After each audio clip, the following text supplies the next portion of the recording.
Hey everybody, this is Mr. Middleton. I just wanted to make a video for you to come back and reference if you need to, because this particular assignment, you might want to have a better example to go by. But anyway, this is what we're doing for September 1st, 2020. We've been working with shading. We've been working with the various forms. We've worked with the spheres. We've worked with the cube. And now the next one would be the cone. And then I also want to incorporate some, shadow practice, because we shade the forms, and the shadow is a very important part of, completing, the form. So anyway, your sketchbooks, your paper, whatever you happen to have today, we'll title it September 1st, 2020. The assignment is Form Sundial Shading Exercise. Sundial, that's a key word. We're going to have a light source, we're going to have several cones, and we're going to shade them according to a central light source.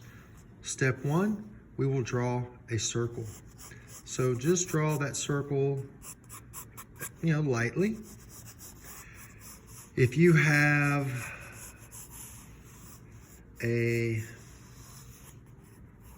like a cereal bowl or something like that, if you wanted to trace the circle. I know I'm having to hold this phone and draw at the same time and then make sure I keep everything in frame. So please forgive me if it goes out. So step one, we drew a circle. Doesn't have to be the best, okay? Now step two, let me go ahead and write this. Step two, draw a light source.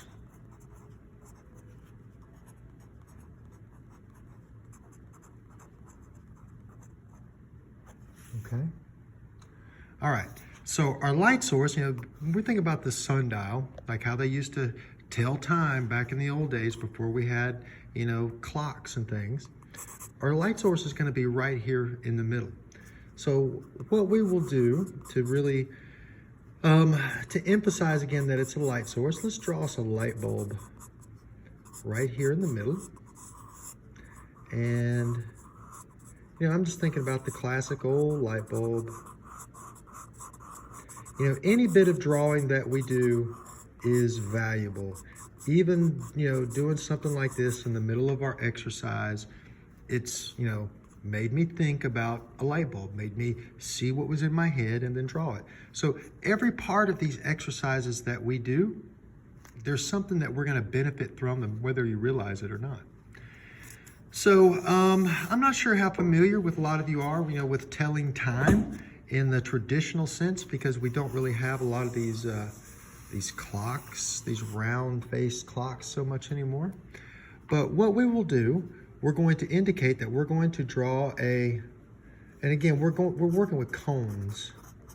We're going to work with cones today, okay? And we can do this with spheres, blocks, cylinders, and it doesn't matter what the form is. We can do this with anything. But we're going to indicate that we're going to put a form here, and this would be 12 o'clock, okay, on a clock. And then down, we're going to put a form down here at the 6 o'clock.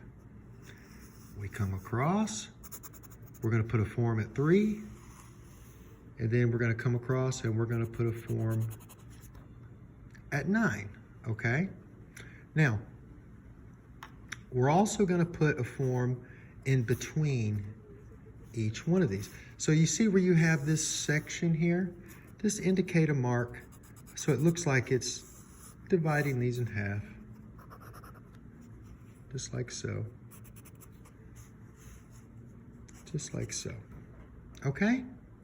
Now, next step is that we're gonna draw the form, and the form that we're working with today is the cone. So I'm going to,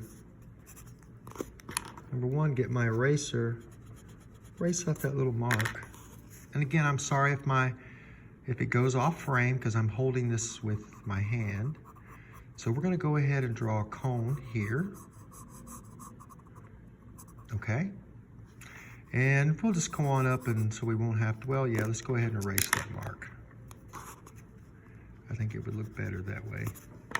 Okay, So here, we're gonna go ahead and draw another cone. Oopsie. Again, I got out of frame a little bit.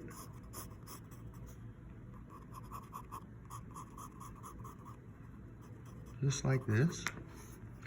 They don't have to all be the same size.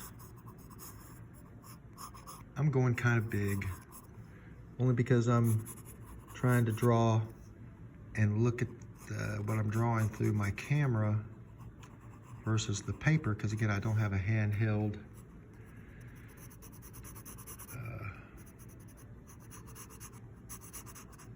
or I don't have a tripod to mount my camera to. So we got that. Come down here.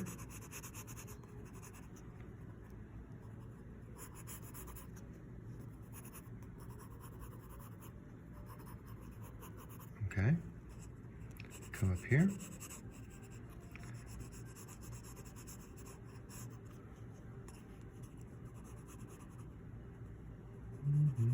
Just like this.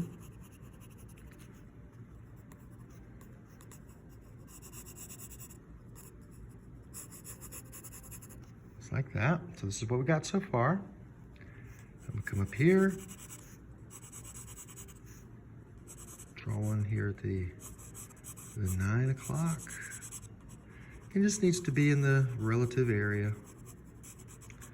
Now these spaces that you have in between, I'm gonna have to make this one just a little bit smaller because I got my directions up here. Okay. All right. So step 1, draw a circle. Step 2, we drew the light source. And then we will say step 3, draw a form.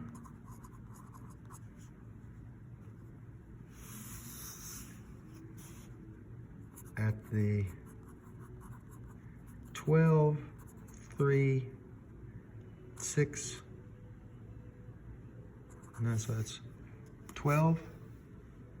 Oh, anyway, I put one in between there, but you get what I'm talking about. Here, here, here. So where these parts are on the dial, and where we went through initially, you're gonna draw those cones at those points, okay? And I'll just put etc. Okay? Now, this is what we're gonna be going into in class today. This is what hopefully, I don't lose you and we're working, together. But we're thinking about this light source, okay? So it's showing light. We're gonna shade each one of these cones according to the direction of the light. And then we're gonna emphasize getting the shadows, okay? We really want to emphasize getting the shadows, because drawing the forms are important, making those look three-dimensional are important, but the shadow is just as important as well. And how I've learned to do shadows is by observing objects, okay?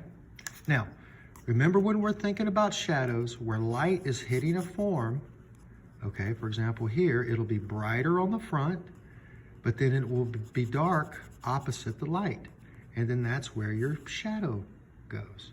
The shape of the shadow, all right?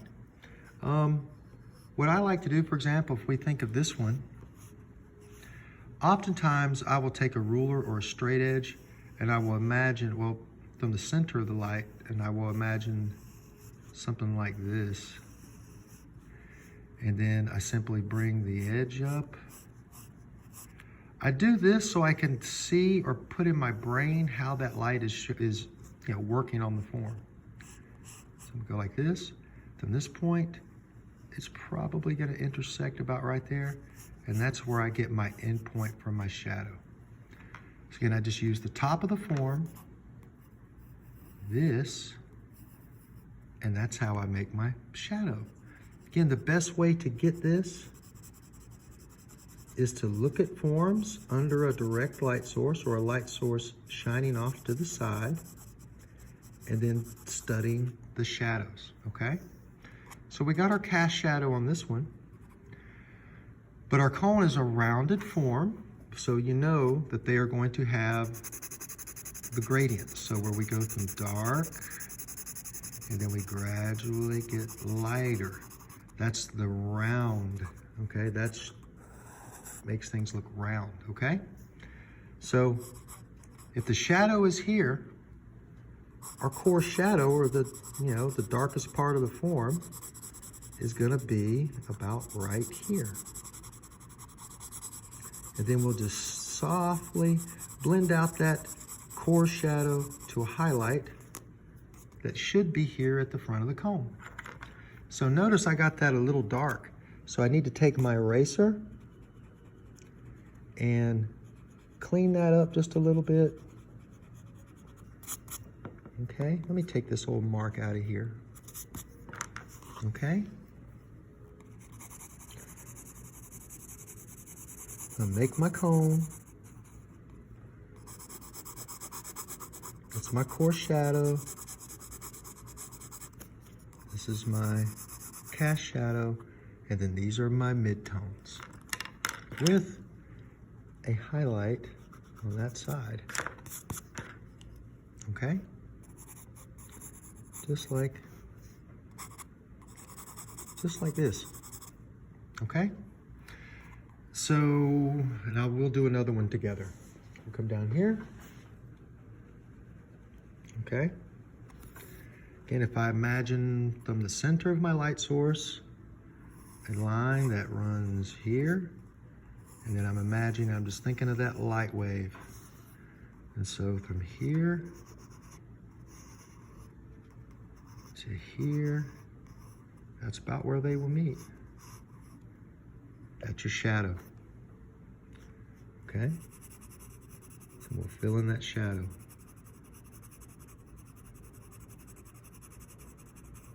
Just like this. Well, like this. This is working better for me. Again, I apologize if it goes off frame. Just like this. Kind of. I'm gonna make it a little darker toward the edge of the cone, because the shadow tends to get a little bit lighter, I think, as it goes out. So this is where my shadow is. So my core, the dark of the core shadow, or core value of the cone, is going to be here, because this is the dark side of the form. Then I'm just going to lightly just blend that out to a gradient off to that side. Just so I see things a little bit better, I'm going to emphasize the edges of my cone here. And I'm not liking, and now see this is like, what? That doesn't work. The core shadow should be parallel to the contour of the form. So you see, that's where Mr. Middleton used his critical thinking, okay? And I'm gonna go ahead and make this core shadow this way.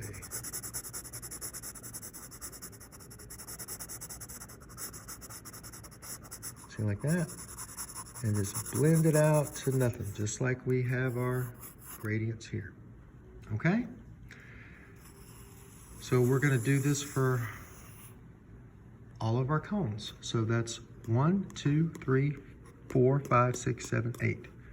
1, 2, 3, 4, 5, 6, 7, 8. Okay?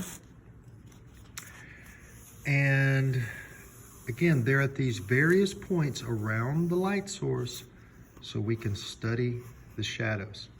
Okay? I will go more over this in class. I hope this helps you out, and I'll see you later. Thanks for watching.